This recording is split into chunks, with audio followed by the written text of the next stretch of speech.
दर्शक नमस्कार। ग्लोबल टेलिभिजनमा यसलाई हार्दिक स्वागत छ र ग्लोबल टेलिभिजनमा हामी ग्लोबल टक लिएर फेरि पनि यहाँको सामु उपस्थित भएका छौँ। ग्लोबल टकमा हामी समसामयिक विषयवस्तुहरू छनौट गर्छौँ, ती विषयवस्तुहरूमा छलफल केन्द्रित गर्ने गर्दछौँ। राजनैतिक वस्तुस्थितिलाई अलिक बढी हामी निहालिरहेका छौँ पछिल्लो समय, र जे स्थिति वस्तुस्थितिहरू देखिरहेको छ राजनीतिमा, यो पक्कै पनि अलिकति आम नागरिक र जे अपेक्षा गरिएको थियो त्योभन्दा भिन्न तरिकाबाट अघि बढिरहेका कारणले गर्दा पनि किन यसो भइरहेको छ भनेर हामी विशेष गरी यसमा पछिल्लो समय फोकस भइरहेका छौँ। यो सरकार गठन भएको 56-57 दिन भइसक्दा पनि यो सरकारले पूर्णता पाउन सकेको छैन, क्याबिनेट विस्तार हुन सकेको छैन।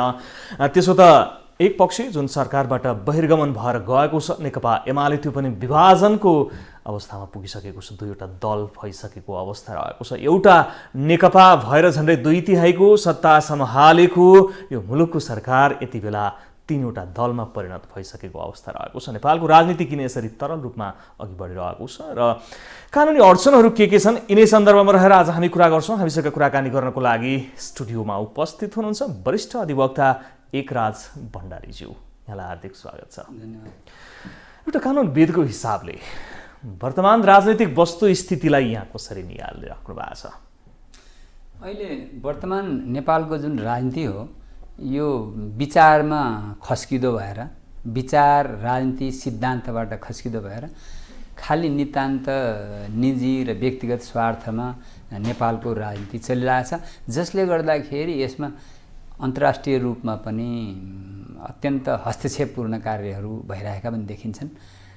खास गरी नेपालको राष्ट्रियतामा पनि एकदम समस्या छ, अप्ठ्यारो स्थिति भइरहेछ। नेपालको आन्तरिक राजनीतिले नेपालको विकास, नेपालको समृद्धि नारामा सीमित भइरहेका छन् र नेपालमा भ्रष्टाचार व्यापक भइरहेको छ। स्थिति के देखिन्छ भने जुन नेपालको इतिहासमा एउटा लामो समयदेखि नेपाली जनताले जुन खालको सोच बनाएका थिए, त्यो क्रान्तिको जुन धर्सो हो, त्यान्द्रो हो, त्यो बाँकी छ। त्यसलाई नछिनाल्दासम्म नेपालको यो अस्थिर राजनीति भइरहने स्थिति पछिल्लो चरणमा देखियो। त्यता फोकस भएनन् होइन? अब त्यो क्रान्तिको यहाँले धर्सो भन्नुभयो नि, त्यो धर्सोलाई व्यवस्था गरिसके यी राजनीतिक दलका नेताहरूले। व्यवस्था मुखले त बडा वास्ता गरिरहेछन्, मुखले त जनयुद्ध हाँकेको पार्टीको नेतृत्वले पनि हामी वैज्ञानिक समाजवादको हाम्रो कार्यक्रम हो, अन्तिममा हामी त्यहाँ हो पुग्ने, त्यहाँ जाँदैछौँ भन्ने कुरा देखिरहेछ। अरू पार्टीहरूले जसले पनि आफ्नो पार्टीको नाममा अगाडि नेपाल कम्युनिस्ट पार्टी वा समाजवादका उहरू झुन्डाइरहेका छन्। अब ती नारा फुस्रा तरिकाले अघि बढेका छन्। ती नारा ती भाषण कुनै राजनीतिक सिद्धान्त, राजनीतिक विचारसँग सम्बन्धित छैनन्। खालि विचारका कुरा गर्छन्, तर विचारका कुरा व्यक्तिगत स्वार्थमा आएर जोडिन्छन् ती विचारका कुराहरू। त्यसले गर्दाखेरि वैचारिक धरातलबाट तल गयो। जबकि तपाईँको नेपालको संविधानमा के लेखेको छ भने राजनीतिक दलहरूको गठन कसरी हुन्छ भन्ने सम्बन्धमा संविधानमा के लेख्छ भने समान विचार भएका व्यक्तिहरूले, समान विचार समान दर्शन भएका व्यक्तिहरूले आपसमा मिलेर एउटा राजनीतिक उद्देश्यका साथ होइन दलहरू गठन गर्न सक्छन् भन्ने छ। दलहरू तुरुन्तै दर्ता गर्नुपर्छ भन्ने छैन, तर त्यसको अत्यन्त महत्त्वपूर्ण र आधिक एकदमै तपाईँको बेसिक कुरा के हो भने समान विचार बोक्नेहरू व्यक्तिबीच सहकार्य हुन्छ, सङ्गठन हुन्छ। त्यसपछि आफ्नो नाराहरू तय गर्छन्, विचार हाम्रो यो हुन्छ भन्छन्, विचारको तय गर्छन्, विचारलाई राजनीतिमा कसरी बदल्ने त्यो कुरा तय गर्छन्, राजनीतिको अभिव्यक्त हुने सङ्गठन भनेको पार्टी त्यो तयार गर्छन्, र सङ्गठन जुन पार्टी हो त्यसले जनताका आफ्नो विचार, आफ्नो राजनीति, आफ्नो कार्यक्रम लिन्छ र जनतालाई कन्भिन्स गरेर भोट तानेर फेरि चाहिँ सरकारमा बस्ने र जनताका इच्छा आकाङ्क्षा अनुसार समृद्धि, विकास, शान्ति, सुरक्षा, सुशासन होइन, स्वतन्त्र न्यायपालिकाबाट न्याय पाउने सुनिश्चितता, सबै कुराहरू जुन छन् नि त्यो कुरा हुन्छ भन्ने सिद्धान्तमा लेखियो।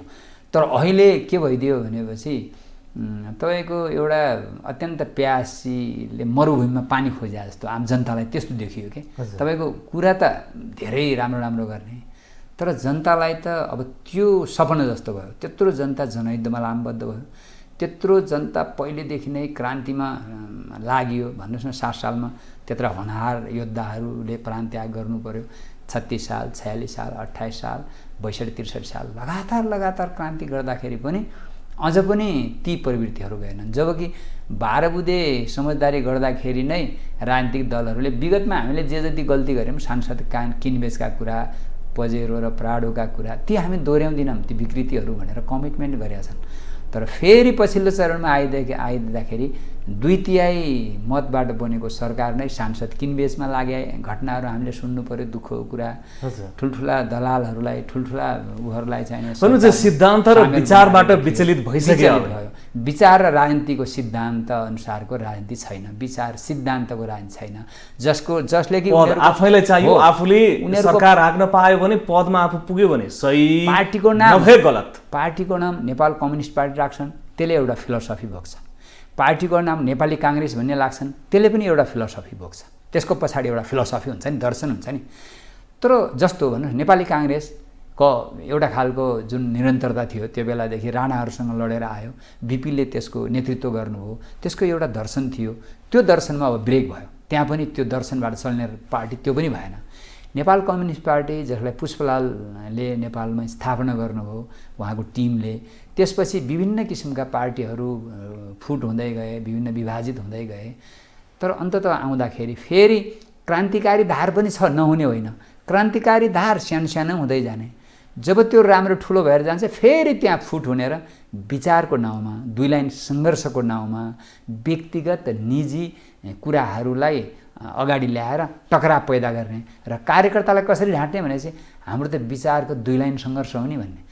उनीहरूको बिचको अन्तर्विरोध कहाँ हुन्छ भने दुईटाको बिचको पारिवारिक कुरा हुनसक्छ, दुईटाको बिचको पदको कुरा हुनसक्छ, दुईटा नेता, 3टा नेता, 4वटा नेताको बिचको आफ्नो इन्ट्रेस्टको कुरा हुनसक्छ। आफ्ना मान्छेलाई कहाँ पदमा राख्ने, आफ्ना मान्छेलाई कहाँ जागिर खुवाउने, आफ्ना मान्छेलाई कहाँ ठेक्कापट्टा दिने, तेरो मान्छे कि मेरो मान्छे, यहाँ उनीहरूको द्वन्द्व भइरहेको हुन्छ अथवा विचार मिलेर आउँदैन।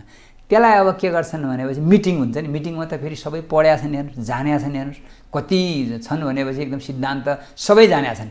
माओका पुस्तकहरू उनले पढेका छन्, उनका लेखहरू पढेका छन्, मार्क्सवाद पढेका छन्, मेनिफेस्टो पढेका छन्, कम्युनिस्ट पार्टीको पढेका छन्, नपढ्ने होइन। त्यही कुरा जोडेर हाम्रो त विचारको लडाइँ हो। ल हेर्नुहोस्, अनि त्यसपछि त्यहाँ कुरा गर्छन्, आत्मकेन्द्रित व्यक्तिवाद देखियो भन्छन् अर्कोलाई, फेरि उसले पनि यता फर्कन्छ, तिमीमाथि आत्मकेन्द्रित व्यक्तिवाद देखियो भने। अहिले हेर्नुहोस् न, अहिले कम्युनिस्ट पार्टीहरू पछिल्लो चरणमा फुटेको पार्टी, जो नेपालमा 2/3 ल्याउन सफल भएको थियो, नेपाल कम्युनिस्ट पार्टी नाम राखेको थियो त्यसले, होइन। त्यो पार्टी फुट्दाखेरि पनि एकले अर्कालाई लगाउने ब्लेम भनेकै तपाईँको विचारसँग जोडेर लगाउँछन्, हो कि होइन भन्नुहोस् त। विचारबाट च्युत भयो, त्यसको त विचारै छैन। त्यो त सर्वोच्चले हामीलाई गरी खान दिएन पनि भने, नेकपा फुटाइदियो पनि। सर्वोच्च पनि यस्तो हो, आफूले भने जस्तो भयो भने त्यो सर्वोच्च हुने, नत्र सर्वोच्च हुने रहेछ। अब जस्तो कि सर्वोच्च अदालत, नेपालको न्याय प्रणाली पनि कस्तो छ भन्नुहुन्छ भने सरकार प्रभावी न्याय प्रणाली छ। संविधानको प्रस्तावनामा भनिन्छ स्वतन्त्र न्यायपालिका, त्यो स्वतन्त्र न्यायपालिकाको विषयमा संविधान संशोधन पनि हुँदैन। स्वतन्त्र न्यायपालिका एउटा आधारभूत विषयवस्तु हो संविधानभित्रको। स्वतन्त्र न्यायपालिकाको संरचना कस्तो छ भन्नुहुन्छ भने सरकारको हावी हुन्छ, अर्थात् सर्वोच्च अदालतका प्रधान न्यायाधीश अथवा न्यायाधीशहरूको नियुक्तिमा अथवा अरू न्यायाधीश, अरू अदालतका न्यायाधीशको नियुक्तिमा सरकारको प्रभाव हुन्छ। अहिले पनि देख्नुहोस् न, अहिले पनि तपाईँको के छ भने 5 जना न्यायाधीश नियुक्ति गर्ने सम्बन्धमा अथवा तिनको कारबाही अथवा यो गर्ने सम्बन्धमा बनेको 5 जनाको एउटा न्याय परिषद हुन्छ। ती 5 जना न्याय परिषदमा सरकारको त्यहाँ बहुमत देखिन्छ, अर्थात् त्यहाँ हावी को हुन्छ भने सरकारको कानुन मन्त्री र सरकारले तोकेर पठाएको प्रधानमन्त्रीको एउटा वकिल त्यहाँ प्रतिनिधित्व गर्छन्, उनीकै वर्चस्व हुन्छ। अर्को वकिल पनि स्वतन्त्र छैन न्यायालय। स्वतन्त्र हेर्नुहोस् गर्ने हो, कतिपय इमान्दार राम्रा मान्छे छन्, बडा एकदम निडर भएर अहिले पनि स्वतन्त्र न्यायपालिका छ भन्ने देखाउने खालका फैसला नभएका होइनन्, भएका छन्, तर त्यो कम छन्। प्रभाव के छ भने बढीभन्दा बढी दलालको छ। अदालतमा न्याय प्रणालीमा पनि बढीभन्दा बढी बिचौलियाको प्रभाव छ। अदालतका न्यायाधीशहरू पनि के छ भनेदेखि स्वच्छ छैनन्, तर राजनीतिक दलका नेताहरूले गर्छन्, सबै होइनन्। त्यो किन भयो भने राजनीति प्रभावी भयो। राजनीतिक पार्टीहरूले अदालतकोमा न्यायाधीशको नियुक्ति गर्दाखेरि सुरुमै नियुक्तिबाट नै ती भ्रष्टाचारका, ती अनियमितताका कुराहरू नियुक्तिबाट नै, नियुक्तिको श्रृङ्खलाबाट सुरु भयो। जस्तो नियुक्ति नै नियतमा राखिन्छ हो। जस्तो एकछिनलाई मान्नुहोस्, जनताले न्याय पाएन, अदालतका न्यायाधीश गलत प्रभावमा परे, होइन, गलत प्रभाव, त्यसको कहाँ खोज, त्यसको जड के हो त भन्दाखेरि उसलाई नियुक्ति गर्ने संस्था न्याय परिषद हो। न्याय परिषदले नै गलत गर्यो, न्याय परिषदले प्रभावमा पारेर त्यस्ता न्यायाधीश नियुक्ति गर्यो, वा के गर्यो। अब त्यो न्याय परिषदलाई ठिक गर्ने केले हो? भनेपछि न्याय परिषदमा वर्चस्व सरकारको हुन्छ। एउटा कानुन मन्त्री, एउटा सरकारको तपाईँको के हुन्छ भनेपछि प्रधानमन्त्रीको वकिल हुन्छ, अर्को बारको प्रतिनिधित्व गर्ने पनि सम्भवतः त्योसँग मिल्न सक्छ, किनभने त्यो सधैँ त होइन, मिल्न सक्छ। र यतातिर अदालतमा भने न्यायाधीशमा पनि प्रभाव पार्न राखेका हुन्छ, त्यसले गर्दाखेरि उसको प्रभाव पर्छ, सरकारको प्रभाव पर्ने हो न्याय परिषद। सरकार केबाट प्रभावित हुन्छ भने सरकार भनेको निर्वाचनबाट प्रभावित हुन्छ। निर्वाचन नभएर उसको दलले जित्दैन नि। निर्वाचन केमा प्रभावित छ भने नेपालको निर्वाचन अहिलेको हामीले भनेपछि पैसामा प्रभावित छ। पैसा कहाँबाट आउँछ भने दलालबाट आउँछ। भनेपछि अब हेर्नुहोस् तपाईँ, नेपालका राजनीतिक दलहरू पैसाबाट प्रभावित हुन्छन्। पैसाबाट, पैसा नभएर अब 1.5 वर्ष हेर्नुहोस्, अब एउटा चुनाव एउटा मान्छेले एउटा क्षेत्रबाट जित्नलाई अब पहिला 5-10 करोडका कुरा, अब 10 करोड कुरा छैन। अब त करिब कुनै अब्बल दर्जाको क्यान्डिडेट त अरब पनि ताग्ने भयो कि, किनभने त्यति महँगो भइसक्यो। त्यो सामान्य जनताले, जनताको नेताले त्यो सम्भवै छैन। भनेपछि जसले पैसा नेतालाई दिन्छ, अपारदर्शी जसले काम गर्छ, जसले अहिलेदेखि नै ठेक्कापट्टा कुराहरू गर्छन्, त्यसो भएर त कुरा राज्य दलालले हाँकिरहेछ। ठ्याक्कै नेपालको राजनीति, यो राजनीति नेपालको प्रशासन अथवा नेपालको शासकीय स्वरूपमा संसदीय व्यवस्था हो, अर्थात् संविधानमा घोषणा गरेको नाम यस्तो छ। दलीय व्यवस्था होइन, दलालीय व्यवस्था भयो। ठ्याक्कै दलाली व्यवस्था भयो। संविधानमा नाम के भन्छ भने बहुदलमा आधारित प्रतिस्पर्धात्मक लोकतान्त्रिक गणतन्त्रात्मक संसदीय व्यवस्था नेपालको शासकीय व्यवस्था नाम हो, स्वरूप हो भन्छ होइन। हो त्यो संसदीय व्यवस्थालाई कसले भनेपछि तपाईँको दलालहरूले प्रभाव पारेका छन्। त्यो दलाल चाहिँ विदेशी प्रभावमा छ कि छैन? फेरि दलालको जात हुँदैन, दलालको थर हुँदैन, दलालको स्वदेश र विदेश हुँदैन, दलालको पैसा हुन्छ। दलालको आफ्नो इन्ट्रेस्ट भनेकै पैसा हो, उसको त कुनै परिचालित हुने चाहिँ विदेशी कतैबाट परिचालित हुन्छ, नियोजित, सुन्नुहोस्, परिचालित हुन्छ। परिचालनमा फेरि विदेशीको प्रभाव हुनसक्छ, त्यो चाहिँ हो फेरि है। दलाल हुन्छ नि, दलाल पनि परिचालित हुन्छ, अनसिन रूपले, अदृश्य रूपले ऊ पनि परिचालित हुन्छ। त्यही भएर अहिले नेपालको तपाईँ प्रश्न भन्नुहोस्, हामी तावाबाट भुङ्ग्रोमा खसिया जस्तै कस्तो समस्या भइदियो भनेपछि नेपाली जनताहरू राणाहरूको उत्पीडनबाट राजाहरूकै पोल्टामा आइपरे। फेरि राजा पनि त एक खालको निरङ्कुश थियो, तर त्योभन्दा केही बेटर थियो नि। फेरि सन्त बेटर त थियो, तर निरङ्कुश त राजा पनि निरङ्कुशै हो, राजा पनि निरङ्कुश, राणा पनि। राजाको निरङ्कुश जब 47 सालको संविधानले हल्का केही कमी गरायो भन्ने कुरा आयो, किनभने दलहरूमाथिको प्रतिबन्ध फुकुवा गरिदियो नि, भयो। तर राजाको निरङ्कुश कम गयो भने त्यो निरङ्कुशताको आधारभूत चरित्र बाँकी नै थियो, जसले देख्दाखेरि अन्तिममा माघ 19 गते राजा ज्ञानेन्द्रले नै शासन सत्ता हातमा लिएपछि तिमी असक्षम भयो भनेर प्रधानमन्त्री फालेपछि सर्लङ्ग भयो सबै कुरा। हामीले त केही गरेर राजतन्त्रभन्दा कम रहेनछ भन्ने देखाइदिनु भयो उहाँले। अब त्यो फालेपछि जब त्यत्रो जनयुद्ध भयो, त्यत्रा मान्छेहरू शहीद भए, बेपत्ता भए, घाइते अपाङ्गता भए, त्यसपछि त्यत्रो ऐतिहासिक दोस्रो जनआन्दोलन पनि भयो। यी सबैका बावजुद नेपालमा एउटा परिवर्तनको कुरा गरियो। परिवर्तनमा आधारभूत कुरा के भनियो? सङ्घीय संरचना भनियो, धर्मनिरपेक्षता भनियो, गणतन्त्र भनियो। तर जनताको लागि खान्नु ओगल्नु भइदियो। अब त्यत्रो युद्ध गरेर ल्याएछ गणतन्त्र, के भन्नु यसलाई? हेर्नुहोस्, राजा नभएको व्यवस्था गणतन्त्र हो, तर खालि राजा नभएको बाहेक अरू कुनै पनि गणतन्त्रमा हुनुपर्ने आधारभूत चरित्र छैन नि यसमा। राजा नभएको कुरा हो एउटा, गणतन्त्रमा राजा नहुनु मात्रै होइन नि, गणतन्त्रमा त गण भनेको त जनता हो नि, जनताको शासन व्यवस्था जनताले आफै गर्ने हुने हो नि। राजा शासक छैन यहाँ, राजा होइन। तर के भयो भनेपछि राजाको स्थानमा धेरै राजाहरू बस्यो भने जस्तै यो चरित्र जुन छ अहिलेको शासन व्यवस्थाको चरित्र ठ्याक्कै निरङ्कुश देखिन्छ। जस्तो उदाहरणको लागि म एउटा उदाहरण भन्छु। नेपालमा राजनीतिक दलहरूलाई प्रतिबन्ध लगाउन पाइन्न, राजनीतिक दलहरूलाई प्रतिबन्ध लगाउन पाइन्न, संविधानमै लेखिएको छ। राजनीतिक दल दर्तै गर्नुपर्छ भन्ने छैन। चुनावमा भाग लिने हो भनेपछि चुनावमा भाग लिने प्रयोजनको लागि दर्ता गर्नुपर्छ भन्छ निर्वाचन आयोगमा। चुनावमा भाग लिन नलिने उसको राइटको कुरो हुन्छ। कसैले म भाग लिन्न, जनता कहाँ जान्छु, आफ्नो कुरा गर्छु भन्न पनि पाइन्छ। त्यो गरेको विप्लवजीले नेतृत्व गरेको नेपाल कम्युनिस्ट पार्टीलाई त यसले त बन्देज लगाइदियो बा, प्रतिबन्ध लगायो। त्यो पनि के हो भनेपछि सरकारले फेरि निर्णय गरेर कुनै कानुन बनाएर बन्देज लगाएको होइन। जस्तो नेकपा माओवादीलाई त्यसबेला 2058 सालमा आतङ्ककारी तथा विध्वंसात्मक नियन्त्रण अध्यादेशलाई अध्यादेश मार्फत ल्याएर, त्यो अध्यादेश पनि कानुन हुन्छ नि त अध्यादेश ल्याएपछि, तर त्यो पनि होइन। यसले गर्दा सरकारले आफै क्याबिनेटले निर्णय गरेर प्रतिबन्ध लगाइदियो। यसबाट के भनिन्छ? निरङ्कुश कसरी भयो त? अहिलेको लोकतान्त्रिक निरङ्कुश हुँदैन नि भन्ने कुराको मैले आफ्नो तर्क के गर्न खोजेँ। यदि त्यो निरङ्कुश हुन्न थियो भने जनता कहाँ जानलाई किन रोक्ने? कुनै राजनीतिक दलहरू हामी जनता कहाँ जान्छौँ, आफ्नो एजेन्डा लैजान्छौँ भने किन रोक्ने?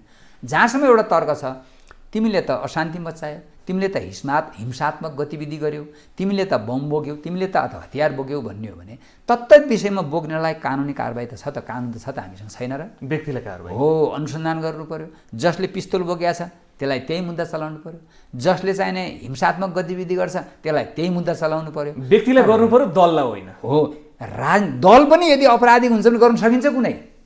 दल पनि कुनै सङ्गठन अहिले सङ्गठित अपराध आएको छ, तर त्यो विशुद्ध क्रिमिनल हुनु पर्यो। राजनीतिक उद्देश्यका साथ राजनीति गर्छु भने जनताका एजेन्डा लिने दल कसरी क्रिमिनल हुन्छ? त्यो हुन सक्दैन।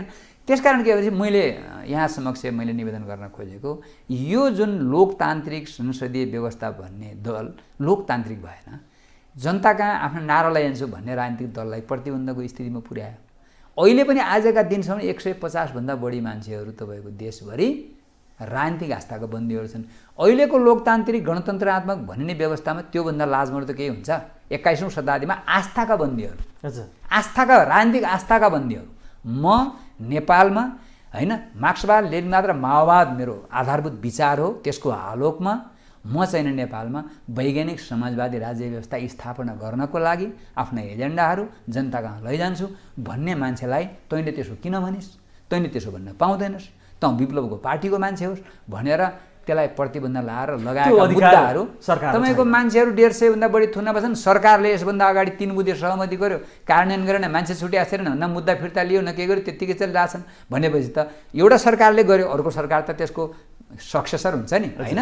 त्यसकारण हो यो स्थिति छ। नेपालको राजनीति विचार र सिद्धान्तबाट विचलित भइसकेको छ। कुनै विचारको राजनीति छैन, सिद्धान्तको राजनीति देखिएन। पद कसले पाउने, सरकार कसले हाँक्ने भन्ने र आम नागरिकप्रति कोही पनि उत्तरदायी यहाँ छैन। विचार र राजनीतिमा आधारित छ कि छैन भन्ने कुरा जनताले अनुभव गर्न पाएनन्, त्यो प्रत्यक्ष त्यो देखिएन, त्यो चाहिँ नि पाएनन्। पछिल्लो समय यो पार्टी फुट अलिकति थोरै प्रवेश गरौँ है हामी। नेकपा एमालेमा पनि ठ्याक्कै त्यही चरित्रको कारण फुटेको हो भन्दा फरक परेन, होइन?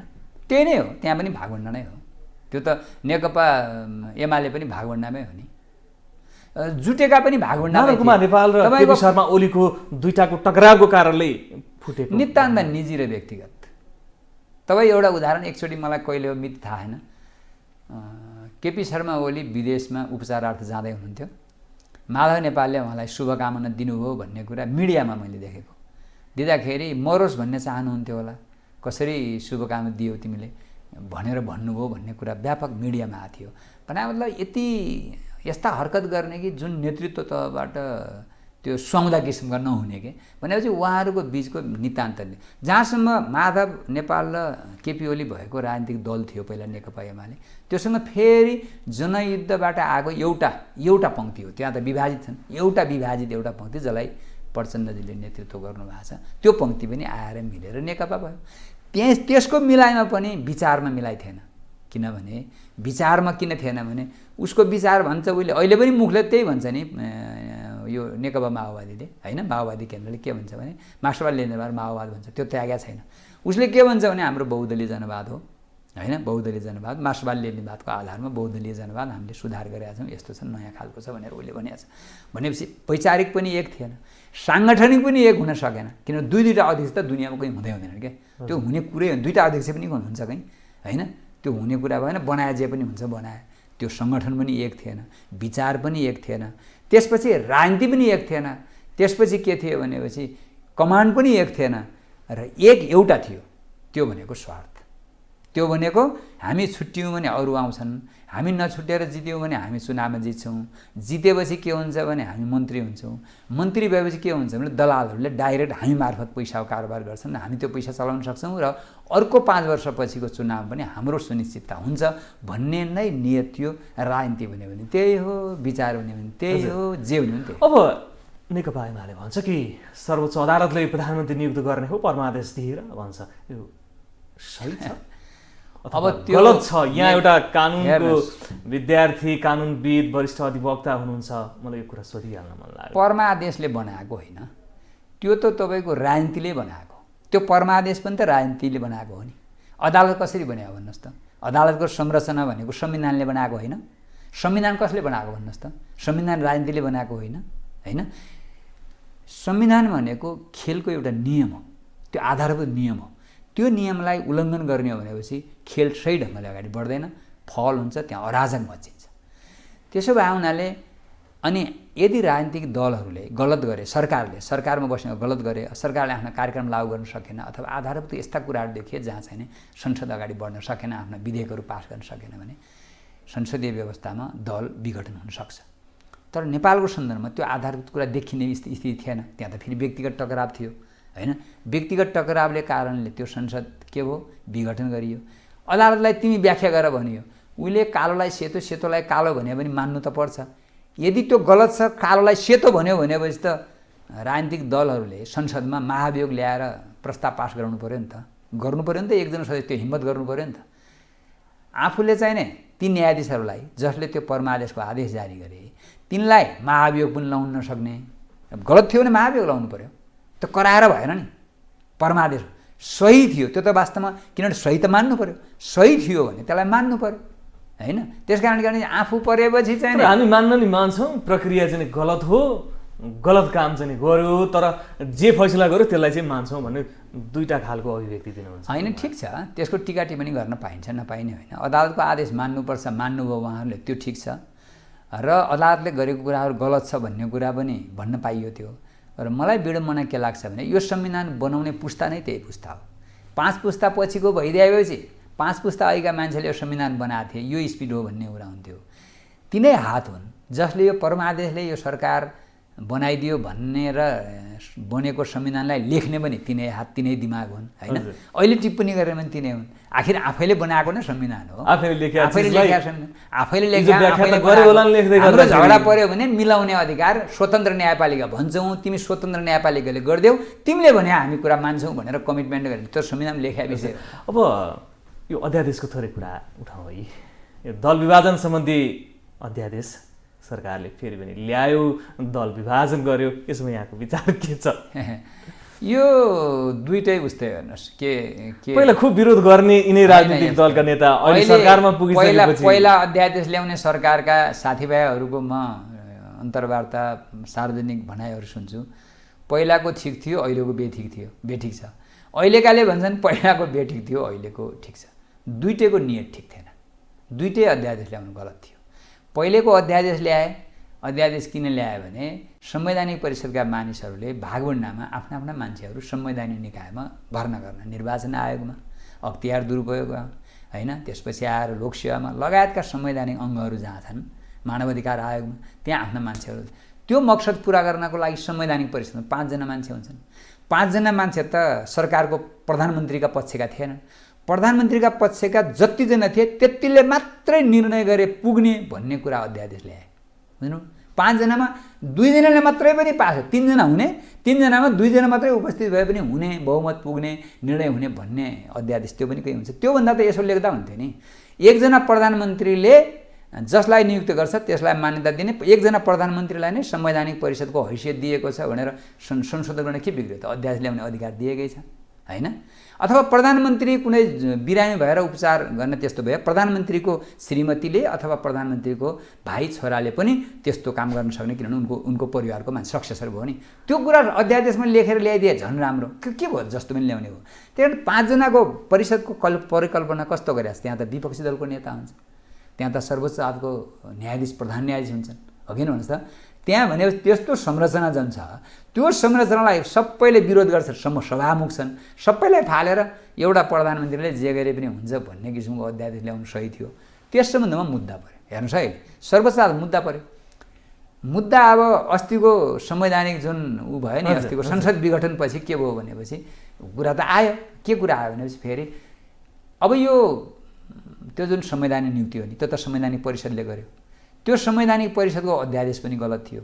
त्यो संवैधानिक परिषदमा सर्वोच्च अदालतका प्रधान न्यायाधीश पनि हुन्छन्, प्रधान न्यायाधीश संवैधानिक परिषदको सदस्य हुन्छन्। अहिले मुद्दा हाल्ने रिट निवेदकले के भनेर हाल्यो भने संवैधानिक परिषदले गलत गर्यो अथवा आफ्ना आफ्ना भागवण्डामा मान्छेलाई नियुक्ति गर्यो, अयोग्य मान्छेलाई नियुक्ति गरेर मनलाई गरेर कानुन मिच्यो बुझ्यो। त्यसको लिखित जवाब न्याय परिषदको सदस्यले लेख्नुभयो, एउटा लिखित जवाब हाले पनि लेख्नुभयो होला नि त। प्रधान न्यायाधीश त न्याय परिषद सदस्य हो, प्रधान न्यायाधीशले लिखित जवाब लेख्नु हो नि। एउटा लिखित जवाब लेख्नुभयो भने मतलब झगडाको दुईटा पक्षको एउटा पक्ष त प्रधान न्यायाधीश पनि हुनुभयो नि त। त्यो मुद्दाको एउटा पक्ष हुनुभयो नि, एउटा पक्ष रिट निवेदक भयो, गलत भयो भने गलत कहाँ गर्नु, मैले त सही गरेको छु भन्ने लिखित जवाब दिने प्रधान न्यायाधीश पनि त्यसको पक्ष हुनुभयो। आफै झगडिया भएको मुद्दा आफै न्यायाधीश भएर हेर्न मिल्छ मिल्दैन सोझो कुरा क्या। यो कुनै सिद्धान्ततिर नजाउँ, यसको डक्ट्रिनहरूतिर सारा फिलोसफीतिर नजाउँ, सोझो कुरा आफै झगडिया छ, आफै झगडिया भएर मुद्दा मिलाउँदाखेरि आफूलाई जिताउला कि हराउला ल भन्नुहोस् न। आफूलाई हराउने हो भने तुरुन्त राजीनामा दिए भइगयो नि, मैले यसमा गलत गरेको छु म राजीनामा दिन्छु, यो न्याय परिषदको अध्यक्षबाट म हट्छु भनेर अलग्गिँदा हुँदैन त, हुने भयो नि। यदि होइन भने त देखिन्छ। अब पछिल्लो चरणमा के देखियो भनेपछि एकजना न्यायाधीशको इजलास बस्यो। एकजना न्यायाधीशको इजलासले के गरिदियो भन्नुहुन्छ भनेपछि त्यो संवैधानिक परिषदमा 5 जनाको न्यायाधीशमा त्यो जुन मुद्दा सुनवाई भइरहेको थियो त्यसमा अहिलेको प्रधान न्यायाधीश जो न्याय परिषदको सदस्य हुनुहुन्छ, न्याय परिषदको सदस्य भएको कारणले र मैले लिखित जवाफ नदिएको कारणले म चाहिँ नि त्यसमा बस्दिनँ भनेर उहाँले घोषणा गर्नुभएको थियो। घोषणा गर्दाखेरि फेरि एउटा रातारात कुनै कुराको विकास भए देखिन्छ, जसले गर्दाखेरि अनएक्सपेक्टेड नसोचेको कुरा के भने एकजना न्यायाधीशको बेन्च गठन गरियो जसमा योसँग सम्बन्धित त्यहाँ चाहिँ निवेदन राखियो। यो चाहिँ संवैधानिक इजलास जुन छ त्यसमा प्रधान न्यायाधीश नबस्ने भन्ने कुरा हुँदैन। संविधानमा त के भन्छ भने प्रधान न्यायाधीश बिनाको संवैधानिक इजलास त परिकल्पनै गरेका छैन। संवैधानिक इजलास त अनिवार्य हुनुपर्छ, त्यो गलत भयो। त्यसकारण संवैधानिक इजलासमा प्रधान न्यायाधीशलाई त पनि सहभागी हुनुपर्छ, त्यसरी मात्रै सुनवाई होस् नत्र सुनवाई नहोस् भनेर परेको रिटमा एकजना न्यायाधीशले के भनिदिनु भनेपछि ल यस्तो रिट पर्यो, प्राइमा फेसी रूपमा अहिले चाहिँ हो जस्तो पनि देखियो रिट निवेदकले भने जस्तो। त्यसकारण के भनेपछि अब यसको टुङ्गो नलागुन्जेलसम्म होइन त्यो 5 जनाको जुन इजलास हो संवैधानिक इजलास अब नबस्नु भनेर अन्तरिम आदेश जारी गर्नु मलाई पनि थाहा छैन। भनेपछि सबैतिर राजनीतिक छाया चाहिँ देखिने र के देखिन्छ हेर्नुहोस्, ती एकजनाको न्यायाधीशको बेन्च तोक्ने भने फेरि प्रधान न्यायाधीशले हो। यहाँ त अर्को कुरा छ, रमाइलो कुरा, तपाईँको अदालतको कुरा। एकचोटि रञ्जन कोइरालाको बारेमा निकै सडक तात्यो, जनताले प्रश्न उठायो। स्वयं प्रधान न्यायाधीशले नै रञ्जन कोइराला अपराधी हुँदाहुँदै दोषी हुँदाहुँदै उनलाई सजाय कम गरेर जुन जेलबाट छुटकारा दिने आदेश फैसला गरे, त्यो गलत छ भनेर जनताले नै टिका टिप्पणी गरेर सडकमा आए। त्यसपछि अदालतले त्यही कुरालाई पनि फिलिङ गरेर अरू कुरा पनि हुनसक्छ, विगत पनि पटक पटक अदालतमा भएका विकृति विसङ्गतिहरूलाई कसरी न्यूनीकरण कसरी समाप्त पार्न सकिन्छ भनेर बनेका आयोगका प्रतिवेदनहरू हुँदाहुँदै पनि फेरि एउटा समिति बनाइयो मान्य न्यायाधीश हरिकृष्ण कार्कीको नेतृत्वमा। त्यसले एउटा प्रतिवेदन दियो। प्रतिवेदनमा आधारभूत रूपमा छोटकरीमा के भन्यो भनेपछि अदालतभित्र भ्रष्टाचार छ, अदालतभित्र न्यायाधीशहरू नै स्वयं बिचौलिया काम पनि गर्ने देखिन्छन्, वकिलहरू पनि बिचौलिया काम र दलाल काम गर्ने देखिन्छन्, कर्मचारीहरू देखिन्छन्, त्यो जुन उहरू छन् सेवाग्राहीहरू छन् तिनीहरू पनि देखिन्छन्। त्यही कारण यो विकृति र विसङ्गति छ। यसका लागि धेरै सुझावहरूमध्ये एउटा सुझाव के दियो भनेपछि अब यो कुन मुद्दा कसले हेर्ने, कजले तोक्ने भन्छौँ नि हामी, त्यो चाहिँ नि तोक्ने प्रधान न्यायाधीशलाई अधिकार थियो, त्यो नगरौँ। अब चाहिँ नि अटोमेसन भन्छ इलेक्ट्रोनिक माध्यमबाट होइन विद्युतीय माध्यमबाट त्यो चाहिँ नि गरौँ। तर त्यो गर्नलाई त त्यसको व्यवस्थापन हुँदा टाइम लाग्छ। त्यो टाइम लागुन्जेलसम्म बिचमा जुन हुन्छ नि अन्तरिम काल त्यसमा चाहिँ नि गोला प्रथा गरौँ। गोला गर्ने गोला टिप्ने पहिला पनि हुन्थ्यो चलन होइन, त्यो चाहिँ नि जिल्ला अदालतमा त्यो चाहिँ नि गरौँ। त्यसरी गर्दाखेरि निष्पक्ष हुनसक्छ भनेर त्यो आयोगले त्यो समितिले सुझाव दियो।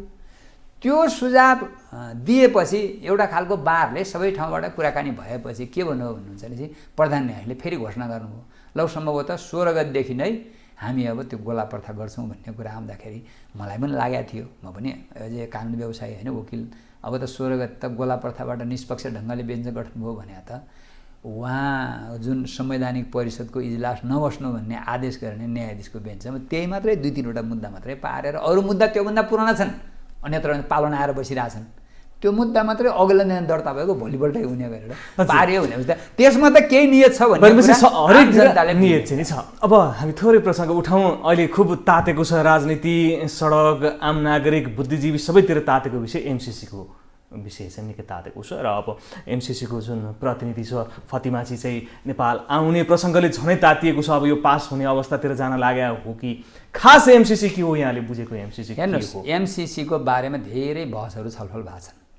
एमसिसी वास्तवमा एमसिसीको मुख्य कुरा के हो भने यो इन्डो पेसिफिक स्ट्राटेजिक हिसाबले अमेरिकाले ल्याएको हो, नेपाललाई लक्षित गरेर होइन कि अन्तर्राष्ट्रिय शक्ति सन्तुलनको हिसाबले अन्तर्राष्ट्रिय एउटा उसको हिसाबले, राजनीतिको हिसाबले, कूटनीतिको हिसाबले ठुलो देश हाम्रो पनि एउटा उत्तर सिमानामा छ, एउटा शक्तिशाली, जसले गर्दाखेरि संसारमा एउटा शक्ति सम्पन्न देखिन राखेका स्थिति छ। अमेरिकाले पनि संसारमा म नै एक नम्बर हुँ भन्ने ढङ्गले उसको राजनीति संसारमै त्यसरी आइराखेका स्थिति छ।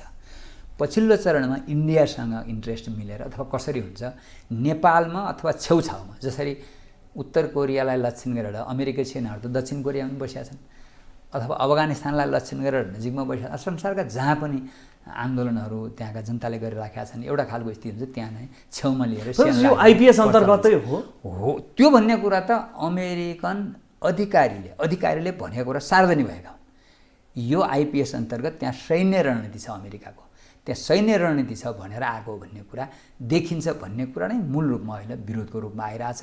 मलाई पनि त्यस्तो लाग्छ। यदि त्यस्तो होइन भने यो संसदमा पारित गर्नुपर्ने स्थिति होइन, दुईटा देशको एग्रिमेन्ट त होइन यो। त्यो भनेको त एउटा प्रोजेक्ट हो। त्यो प्रोजेक्टको प्रमुख अझ नेपालको पनि मन्त्री स्तरले त्यसमा सिग्नेचर गर्न हुन्थेन। नेपालको पनि त एउटा प्रोजेक्ट होला नि, त्यो स्तरले गर्नुपर्ने थियो। त्यो नगरिकन त्यहाँको चाहिँ नि एउटा हाकिमले, त्यो प्रोजेक्टको एउटा मुख्यले, त्यो प्रोजेक्ट ठुलो पनि होइन नि, 50 करोड भनेको छैन, 50 करोड भने 50 अरब भयो कि भएन। एउटा नेपालको हाइड्रो बन्दैन त्यसले। हाइड्रो पावर जस्तो कर्णाली हाइड्रो पावर आजभन्दा 6-7 वर्ष पहिला, 8-9 वर्ष पहिला भारतीय कम्पनी जिएमआरलाई एग्रिमेन्ट गर्यो, जसको मुद्दा सर्वोच्चमा परेको छ। 139 अरब थियो। त्यो अब त त्यतिले पनि बन्दैन होला। अब त हेर्न, त्यो गरिराखेका छैन, उसले पनि छोड्यो, भारतीय त्यो दलाल कम्पनीले छोडिदियो होइन, छोडिदियो भने एउटा नेपालको हाइड्रो पावर बनाउन नसक्ने त्यत्रो अमेरिकाले दिने अनुदान त्यो 50 अरबले हुन्छ। 50 अरबले एउटा किन मरिहत्ते गर्दैछ? मैले त्यही भने, मलाई पनि त्यस्तो लाग्ने। 50 अरब ठुलो कुरो होइन, त्यसमा नेपालले पनि दिनुपर्छ। कति अरब त? 10 अरब भनेको छ, 13-14 कति अरब हो जति पर्यो नेपालले दिनुपर्छ। नेपालले दिए भएको त अहिले त्यो बात त्यति रकम त मेरो विचारमा तिनका त्यो कन्सल्टेन्टहरूले होइन सुरुमा त्यो चाहिँ नै बनाउनु पर्ने होला नि होइन, डिटेल त्यो सर्वे गर्नुपर्ने होला, डिपिआर तयार गर्नुपर्ने, यावत गर्नुपर्ने, त्यो पैसा धेरै खर्च भइरहेछ अहिले, डेली खर्च भइरहेछ। यदि त्यो एउटा विशुद्ध राम्रो नियतले अमेरिकाले सहयोग गरेको छ भने त्यही किसिमले नेपालमा सहयोग गर्ने हो। नेपालले केमा लगानी गर्ने? नेपालले गर्छ नि। नेपालले माथि छ भने स्याङ्जामा अथवा उत्तरतिरका हाम्रा पहाडी ठाउँमा त्यो टावर राख्ने ग्रिडको लागि होइन, ग्रिडको लागि चाहिँ टावर राख्ने, कहाँ सडक बनाउने नेपालको कुरो हो नि। अमेरिकाले शुद्ध म यति चाहिने सहयोग गर्छु भन्ने, बरु नेपालले अमेरिकाले दिएको सहयोगको निष्प्रयोजन भयो, दुरुपयोग भयो कि प्रयोगमा भयो भन्ने कुराको चेक गरेर त नेपाल राज्यलाई उसले विश्वास गर्नु पर्यो। नेपाल राज्यको त्यो भयो कि भएन भने नेपालमा अडिट छ नि त, अडिटर जनरल छ नि, जो संवैधानिक अङ्ग हो, त्यसले गरेको कुरा मान्नु पर्यो नि। त्यसलाई लिमिटेड हो, त्यो पनि सरकारले नियन्त्रण गर्दैन नि। महालेखा परीक्षक त स्वतन्त्र हुन्छ नि, उसले तपाईँको परीक्षण गर्नुपर्ने हो, जबकि उसले आफ्नै परीक्षण गर्छु भन्छ।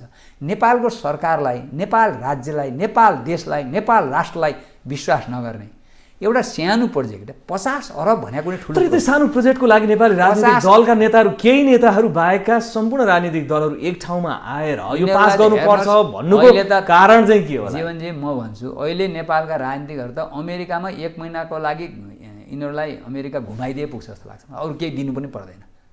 1 महिना तिम्रो परिवारसहित अमेरिकामा घुमाइन्छु भनेर अमेरिकन सरकारले भन्यो अथवा कुनै त्यहाँको कुनै प्रोभिन्स, कुनै स्टेटले भन्यो भने त्यति नै पर्याप्त हो। यिनलाई यिनको ठुलो मागै छैन। त्यस कारण के भनेपछि यो त नेपालका अहिलेका राजनीतिकहरू, नेपालको राजनीतिक समस्या भनेको अहिले लिडरसिप क्राइसिस भयो। नेपालमा लिडरसिप क्राइसिस आयो नेपालमा। सही अहिले भएका हेर्नु, यता पल्टाउनु छ त्यही नेता आउँछ, उता पल्टाउनु छ त्यही नेता आउँछ। यो त हिजो संविधान व्यवस्था आयो भने त्यही नेताको प्रवृत्ति 62-63 सालभन्दा पहिला अथवा 52-54 सालतिर भएकै फेसहरू नै अहिले तिनै फेस छन्। फेरि चुनाव हुन्छ त्यही फेस, संविधान बन्यो त्यही फेस, नबन्यो त्यही फेस, र त्यो के चेन्ज आउने हो? त्यसमा हाम्रो पनि कमजोरी छ कि हो? जनताको पनि कमजोरी त हुने कुरो। जनताको अरू केही कमजोरी छैन। जनताको कमजोरी भनेको विश्वास गर्ने। अब म त भन्छु जनताले साँच्चै, मलाई लाग्छ जनताले अब भोट दिन्छन् जस्तो लाग्दैन मलाई। अब हेर्नुहोस्, बाध्यताबाट जाँडसाँड पागल, अब त थोरै भोट, अब धेरै भोट आउँदैन। जित्नेले पनि जस्तो भन्नुहोस् न 50,000 भोट हुने ठाउँमा जित्नेले पनि 2,000-3,000 ल्याएर जित्ने स्थिति आउन सक्छ। भोटै नहाल्ने अवस्था आइसक्यो। अब 1,000-2,000 ल्याउने, जित घोषणा गर्ने, अनि त्यसपछि उफ्रिने। त्यसपछि त्यो भनेको के हो भने यो शासन व्यवस्थाको पनि आयु घट्दै गइराखेको स्थिति हो। त्यही कारण नेपालमा अहिले कुनै पनि राजनीतिक दलहरूको ठुलो इच्छा छैन। अमेरिकनले अथवा भारतीयले अथवा कुनैले पनि यहाँका नेताहरूलाई यी नेता आफ्नो प्रभावमा पार्नलाई त्यति प्रलोभनमा परेको त्यति गाह्रो छँदै छैन। तपाईँको निर्वाचनको बेला एउटा गाडी पठाइन्छ कता कता, एउटा गाडी उसले एउटा त्यहाँको एउटा कुनैले गाडी पठाइन्छ, 2-4 दिन लठै पठाइदेला होइन, अलिकति पैसा पठाइदेला, त्यही न हो। त्यही प्रलोभनले गर्दाखेरि आइपिएस अन्तर्गतको यत्रो प्रोजेक्टमा सहमति जनाउँदैछन्। त्यही प्रलोभन हो भन्ने कुरा मैले किन भनिरहेको छु भने त्यो परिणामले देखाइरहेछ। त्यो मेरो भनाइ होइन नि, त्यो मैले मन लागि रिसले भनेकै कुरा होइन, त्यो त परिणामले देखायो नि त। परिणामले देखाएको कुरा हो कि नत्र 2/3 झन्डै पाएको राजनीतिक दल यो भड्कालोमा किन पुग्नु पर्यो? गिरिजाप्रसादले पनि एक कम्फर्टेबल मेजोरिटीको गभर्मेन्ट थियो त्यो बेला, हेर्नुहोस् त, उहाँले पनि त्यसलाई विघटन गर्नुपर्ने स्थिति आयो भनेपछि यो सिस्टम अहिले हामीले के भने चाहिँ यहाँ झगडा गर्छौँ, स्वतन्त्र न्यायपालिका भएन, सुशासन भएन, हामीले रोप्छौँ धतुरो अनि हामी सुन्तलाको चाहना गरेर हुन्छ। हामीले त धतुरो रोपेका छौँ। यो अहिलेको संविधान र राजनीतिक व्यवस्था भनेकै धतुरो हो, जुन धतुरो खाएपछि विषाक्त छ, हेर्नुहोस् त्यो त खान हुँदैन नि। अब नेपालमा यति धेरै बहस चल्यो, यति धेरै विरोध भइरहेछ, अमेरिका फेरि यहाँबाट पछि हट्ने पक्षमा छँदै छैन क्या। अब अस्ति पनि एउटा ट्विट गर्यो अमेरिकन एम्बेसीले कि यहाँको स्वस्थ यो जुन विवाद छ, यहाँ जे भइरहेछ विवादहरू, यसको हामी सम्मान गर्छौँ। हेर्नुहोस् अब उसले पनि किन छोड्दै आफ्नो कुरा हुने भयो। नेपालका सबै नेताहरू र यहाँ अहिले राजनीतिमा प्रभाव पर्ने नेताहरूको सबैको नाडी उसले छामिसकेका छ। यिनी कुन राष्ट्रियताको धरातलमा छन् त्यो भन्ने कुरा पनि अमेरिकालाई भारतलाई थाहा नहुने भने थाहा छ। त्यसले गर्दाखेरि उसले पनि आफ्नो कुरा अगाडि बढाइराखेको छ होइन। नत्र यसमा चाहिने ल ठिक छ पास गर्न हुन्छ नहुने होइन, तर जुन कुरा आयो नि बाहिर, जुन कुरा अनुमोदन हुनुपर्छ त्यसलाई चाहिँ स्वीकृति पास हुनुपर्छ भने संसदमा पठाइएको जुन ड्राफ्ट छ अथवा जुन कुरा बाहिर एग्रिमेन्टमा आयो भनियो ती सारा कुराहरू नै गलत छन् भन्ने कुरा त आयो त। ती कुरालाई सच्याउनु विशुद्ध एउटा राजनीतिक अनुदान, आर्थिक अनुदान उसले दियो नि, आर्थिक अनुदान हो भने यसो राजनीतिमा इन्ट्रेस्ट छैन, अरू केहीमा इन्ट्रेस्ट छैन, अन्तर्राष्ट्रिय शक्ति सन्तुलनसँग सम्बन्धित लडाइँसँग इन्ट्रेस्ट छैन, यो चाहिँ के भनेदेखि आइपिएससँग सम्बन्धित छैन, यो कुनै छैन, विशुद्ध एउटा स्वतन्त्र देश अमेरिका, एउटा स्वतन्त्र देश नेपाललाई एउटा देशले अर्को देशलाई दिने सहयोग, त्यो सहयोग कुन हो? ऋण सहयोग हो कि निर्वाजी सहयोग हो कि अथवा अनुदान मात्रै कुनै फिर्तै नगर्नु पर्ने सहयोग हो कि घोषणा गरिदिनु दिनु, त्यो सदुपयोग भयो कि भएन भन्ने कुरा कूटनीति मार्फत पत्ता लगाउने एउटा विधि छ, त्यसबाट पत्ता लगाउनु।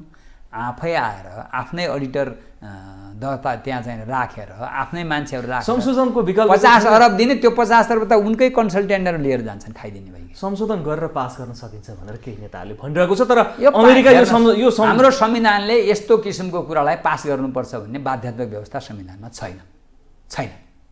यस्तो किसिमको व्यवस्था हाम्रो संविधानले पास गर्नु। तर यहाँले सरसर्ती हेर्दा यो सरकारको मनस्थिति चाहिँ त्यस्तै देखिन्छ होइन, यो पास गरेर पेलेरै जाने यो सरकार त यस्तो हो। तपाईँको यसभन्दा पहिलाको सरकारले यो कुरा ल्याउँदाखेरि नै यो सरकार प्रतिपक्षमा थियो, अहिलेको सरकारको नेतृत्व गर्ने राजनीतिक दल प्रतिपक्षमा थियो, त्यस बेलै भने छिटो ल्याऊ हामी त पास गरिदिन्छौँ भनेर त्यसै बेला भने। अब हामी अन्तिममा रहेका छौँ। वर्तमान राजनैतिक वस्तुस्थिति जुन छ, यहाँले भन्नुभयो सिद्धान्तबाट विचलित छ, विचार छैन, खालि आफै कसरी हावी हुने भनेर अगाडि बढिरहेका छन्, जनताको अपेक्षा एकातिर छ, यी एउटा ट्र्याकमा कुदिरहेका छन्, बारम्बार संवैधानिक इजलासमा आफ्ना मुद्दाहरू लिएर जान्छन्, त्यहाँ आफ्नो पक्षमा फैसला आयो भने खुसी हुन्छन्, आफ्नो पक्षमा फैसला आएन भने यो प्रभावमा पर्यो, यो न्यायोचित भएन भन्छन्, विरोध गर्छन्। यो अवस्थाबाट उन्मुक्ति पाउनको लागि अब के गर्ने, अब कसरी चाहिँ यो ट्र्याकमा जाला, अब कहिलेसम्ममा चाहिँ हाम्रो राजनीति ट्र्याकमा जाला, यहाँ के देख्नुहुन्छ? दुईटा कुरा छन्। एउटा कुरैको लागि कुरा छ, एउटा कुरैको लागि कुरा भनेको नेताहरू सुध्रिनु पर्यो होइन, नेताहरू राम्रो हुनु पर्यो, नेताहरू आफ्नो पार्टीको झन्डा जे छ, नाम जे छ, सिद्धान्त त्यो अनुसार चल्नु पर्यो, अब सुध्रिनु पर्यो, नेताहरूले विकास गर्नु पर्यो, राजनीतिक दलहरू अगाडि आउनु पर्यो, कार्यकर्ताहरू नेतालाई सजग बनाउनु पर्यो, जनता पनि सचेत हुनु पर्यो, अब आउने चुनावमा सही नेतालाई चुन्नु पर्यो। यो कुरैको लागि कुरा हो, यो हुने कुरै हो, कुरैको लागि कुरा हो। यसले हुनेवाला छ जस्तो लाग्दैन मलाई, किनभने कुनै व्यक्ति राम्रो हुँदैमा राजनीति अथवा देशको स्थिति परिवर्तन हुँदैन। हुन्छ कुनै बेला हुन्छ जब सिस्टम ठिक भयो भने राम्रो मान्छे चाहिँ हाम्रो पात्र चाहिन्छ, जस्तै बाहिरका उदाहरणहरू पनि छन् होइन, कहीँ नहुने होइन। तर यहाँ हामीलाई के पार्यो भने सिस्टम नै गलत भयो क्या। मैले अघि न धतुरो रोपेर सुन्तलाको इच्छा गरे जस्तै भने नि, यो राजनीतिक पद्धति कस्तो गलत व्यवस्था गलत भयो, गलतै भयो। यो व्यवस्था गलत भयो हुनाले गलत मान्छेलाई प्रभावित पार्यो, गलत मान्छेलाई, सही र इमान्दार मान्छेलाई सकसको स्थितिमा पुर्यायो। हामी थोरै समयमा छौँ, अन्तिममा छौँ, कस्तो व्यवस्था सही हुन्छ हाम्रो जस्तो मुलुकको लागि? हेर्नुहोस्, व्यवस्था त हामीले बनाउने हो, व्यवस्था त नेपाली जनताले नै बनाउने, कसैले आएर बनाइदिने होइन। हामी कहाँ सही व्यवस्था हुनुपर्छ भने त्यसलाई नामाकरण जे गर्नुहोस्। अहिले भनिराखेको छ, अहिले यो संसदभन्दा बाहिर भएका राजनीतिक दलहरूले वैज्ञानिक समाजवादी राज्य व्यवस्था भन्छन्। वैज्ञानिक समाजवादी राज्य व्यवस्था आएपछि यो ठिक छ हुन्छ भने चाहिँ वैज्ञानिक समाजवादमा के कुरा हुन्छन् निर्क्योल गरेर त्यसलाई ठोस गरेर जनताले त्यसको निर्णय गर्ने र त्यो कुरा ल्याउने हो भनेपछि गलत प्रवृत्तिहरूलाई ठिक पार्न सकिन्छ र सही प्रवृत्ति राज्यको नेतृत्वमा आउँछ भन्ने मलाई लाग्छ। हस्, ग्लोबल टेलिभिजनको ग्लोबल टकमा समसामयिक राजनीतिक विषयवस्तुमा छलफल गर्नको लागि हामीलाई समय दिनुभयो। यहाँको अमूल्य समयका लागि धेरै धेरै धन्यवाद। हस्, यहाँलाई पनि धन्यवाद। हस्, थ्याङ्क यू सो मच।